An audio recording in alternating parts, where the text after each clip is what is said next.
Chapter 2.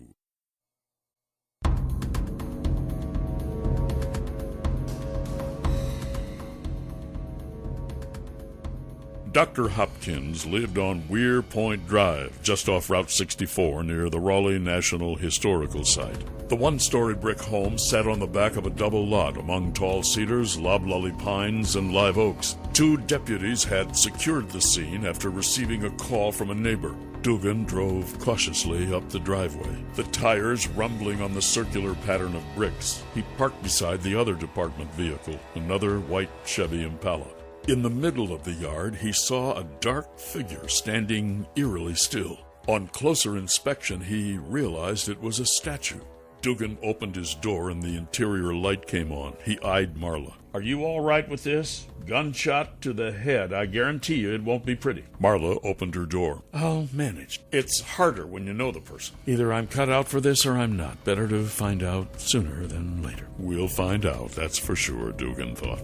A spotlight beamed down from the apex of a gable on the right side of the house. It illuminated the sidewalk that crossed the yard and then turned right toward the front porch. Dugan kept eyeing the statue and noticed it had wings. For some inexplicable reason, he felt drawn to it. "Mind if we take a closer look at that angel standing there?" Dugan asked. "Odd, isn't it? Definitely caught my attention." The figure stood about 20 yards from the sidewalk. Dugan led the way through the grass. The statue, nearly 6 feet tall, had been cast in bronze. The folds of its robe and feathered texture of its wings were highly detailed. It gazed heavenward and leaned on a long sword, the tip between its feet. The green patina blotching its forehead and cheeks and severe shadows cast by the spotlight gave its face an uncanny aspect. "Now that's otherworldly," Marla said as they walked around it. "Do you believe in angels?" "Yeah, but I hope mine does a better job of watching over me. Won't get much information out of this one. She's not talking," Dugan said. "Let's head over to the house." They crossed the yard and headed up the sidewalk. 3 steps led up to a wide front porch. Lantern-style lights on each side of a mahogany door brightened the entryway. The door swung open, and Deputy Horace Wilford appeared and motioned them inside. "Sheriff, we got a mess in here. Body's in the kitchen," Wilford said. He was young, around 23, husky and baby-faced. "See anything unusual?" Dugan asked. "No, sir, not for a suicide. He's face down on the table with a pistol in his hand. Guess my only question is, why would a guy like Doc Hopkins kill himself?" "I don't believe he did," Marla said. Wilford shrugged. "We won't jump to conclusions," Dugan said. The foyer led to a large family room with mahogany floors, dark leather couch and chairs, and a massive stone fireplace. A large oil painting of a lush garden with fruit trees hung above the couch, and the mounted head of an impressive buck stared down from above the fireplace. Deputy Wilford pointed to a wide doorway on the left. "Kitchen's in there." When they turned the corner, Marla gasped. Hopkins sat in a wooden chair bent over the table, the back of his skull blown off. Blood soaked his long gray hair. His hand rested on a pistol. Blood and brain matter were splattered on the wall behind him.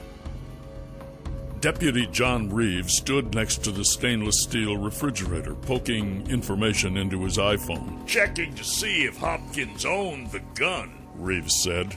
Reeves was tall and thin with close-set eyes. His black ball cap made him appear crane-like. Dugan walked around the table and leaned over to inspect the pistol. It was a Smith & Wesson revolver, with the words .44 Magnum Hunter etched into the barrel. From that side of the table, Hopkins faced him.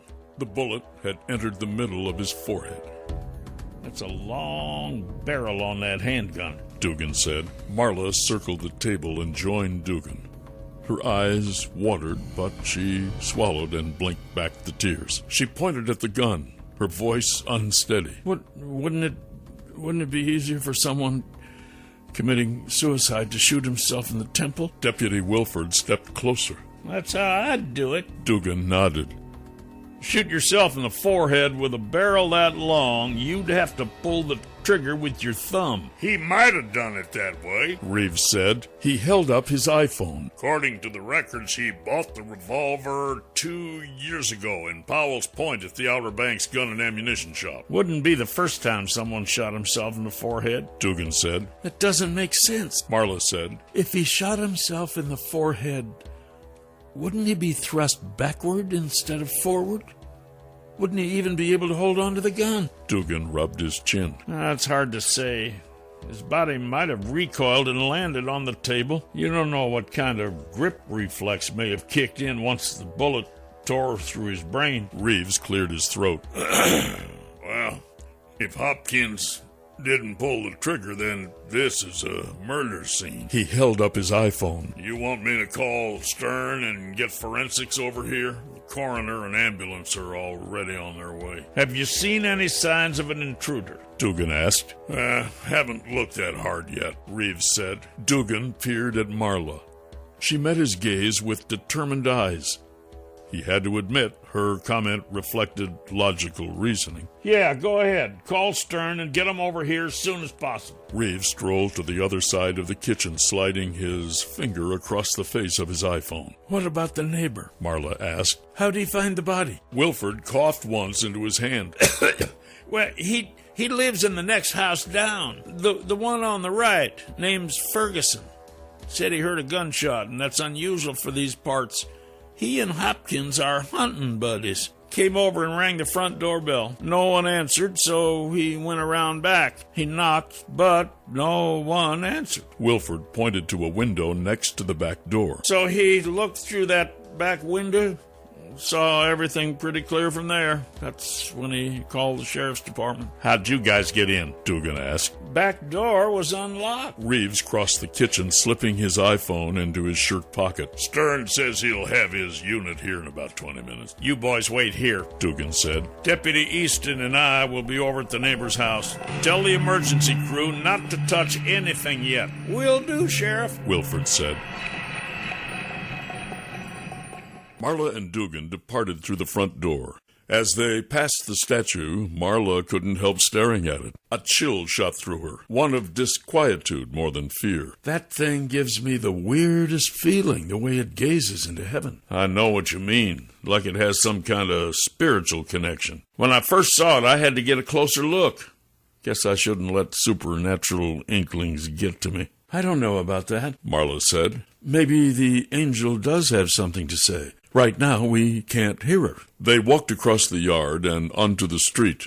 As they approached the next house, the red and white whirling lights of an emergency vehicle appeared down the road. Hope those EMTs keep their hands off things for now. Then you believe it's a murder scene, too? No, but it could be. It's important to be open-minded. Of course, Marla said. Was he trying to gently admonish her for being adamant about refusing to believe Dr. Hopkins committed suicide? He was probably right.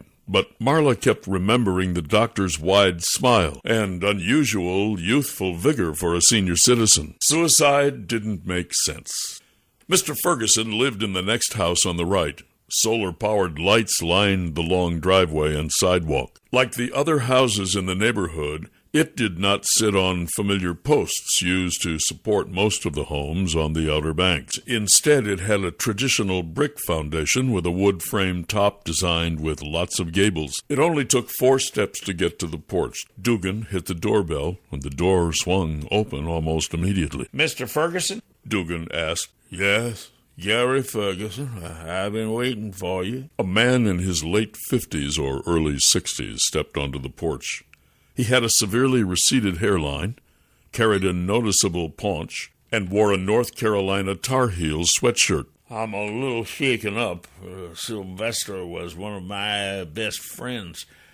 We gone hunting together for several years, ever since he moved here. His face was pale, bags under his eyes. Sorry about what happened to Doc Hopkins. Must have been difficult finding him like that, Dugan said. Extremely. What made you decide to check on him? Dugan asked. Well, like I told the other officer, I heard a gunshot. That's a rarity around here. At first, I didn't think much about it. I was watching a fishing show on TV. more I sat there, the more it bothered me. How long did you wait before you went over to check on Dr. Hopkins? Marla asked. As soon as the question left her mouth, she wondered if she should have kept quiet and let Dugan conduct the interview. Oh, about 10 minutes. Like I said, a gunshot's a rare thing in this neighborhood. I know Sylvester keeps quite a few pistols and rifles in his house. He'd never fire one around here. He's very safety-oriented.